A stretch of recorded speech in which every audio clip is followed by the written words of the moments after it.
In this video, we take a look at the difference between capturing only 2D, only 3D, or both 2D and 3D together. This freedom of taking separate captures allows to start processing 2D data even before the 3D information is available. It can be used to optimize vision pipeline by allowing 2D analysis to run in parallel with the 3D data collection. Looking into Zivid Studio, on the top right we can choose between 2D, 2D 3D, and 3D capture mode. Let's start with 2D only. After capturing, we only have a 2D image, no 3D information. Here in the bottom, we can see that nothing else is displayed. Let's try 3D capture only now. The result is a point cloud with no relevant color information. All pixels are pink by default when capturing on this mode. So the 2D image is completely pink. But we have 3D information besides the point cloud.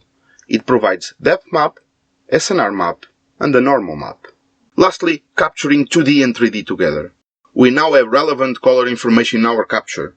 We have a colored 2D image, a colored point cloud, and the same depth map, SNR map, and normal map as before.